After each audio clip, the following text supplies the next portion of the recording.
मूसा अलैहिस्सलाम की मोहब्बत डाल दी। फिरौन की बीवी की कोई औलाद नहीं थी, वो चाहती थी कि उसे बेटा हो। उसने फिरौन से इसे अपने पास रखने का कहा और फिरौन ने उसे इजाजत दे दी, क्योंकि फिरौन अपनी बीवी को देखकर हैरान था, जिस तरह वो उस बच्चे को सीने से लगा रही थी, प्यार कर रही थी। इसी तरह ये सिलसिला चला और हजरत मूसा अलैहिस्सलाम बड़े होते गए। अल्लाह ने हजरत मूसा अलैहिस्सलाम को फिरौन के घर में पाल कर दिखा दिया कि वही सच्चा रब है, और यहाँ तक कि अल्लाह ने हजरत मूसा अलैहिस्सलाम को उसी साल पैदा किया जिस साल बच्चों को मार दिया जाता था।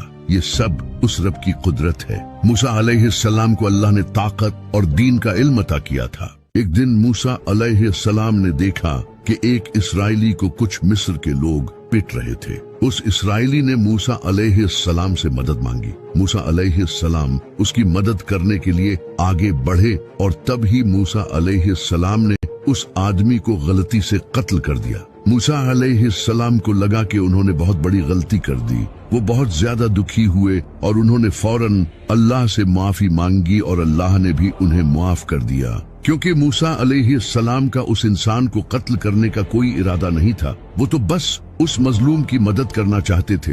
अगले ही दिन फिर मूसा अलैहिस्सलाम ने देखा कि वही इंसान जिसे कल लोग मार रहे थे, आज फिर वो एक लड़ाई में पड़ा हुआ है। मूसा अलैहिस्सलाम उसके पास गए और उसे कहा कि तुम मुझे झगड़ालू लगते हो, तुम्हारा हर रोज किसी न किसी से कोई झगड़ा रहता है। उस इंसान को लगा कि मूसा अलैहिस्सलाम उसे भी मार देंगे, जैसे कल उस मिस्री को मारा था। तो उस इसराइली ने मूसा अलैहिस्सलाम से कहा कि क्या तुम मुझे भी मारोगे, जैसे तुमने कल उस मिस्री को मारा था। जैसे ही उसने ये कहा, उसके साथ जो मिस्र के लोग लड़ रहे थे उन्होंने ये सुन लिया और जाकर अथॉरिटी को खबर दे दी कि मूसा ने एक मिस्री का कत्ल कर दिया है। इसके फौरन बाद एक इंसान ने मूसा अलैहिस्सलाम को आकर बताया कि चीफ्स ने तुम्हारे खिलाफ मुकदमा चलाया है और तुम्हें कत्ल करने का मशवरा किया है। मैं तुम्हें मशवरा दूंगा कि भाग जाओ।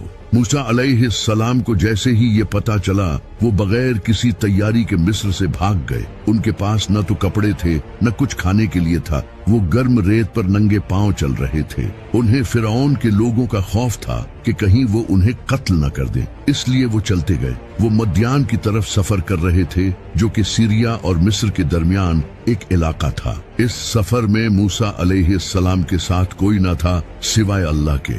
मूसा अलैहिस्सलाम ने लगातार 8 रातों तक सफर किया, जहां वो दिन के वक्त छुप जाया करते थे और रात को सफर करते थे। रेगिस्तान पार करने के बाद मूसा अलैहिस्सलाम एक जगह पहुंचे, जहां वो एक दरख्त के नीचे लेट गए। उन्हें बहुत ज्यादा भूख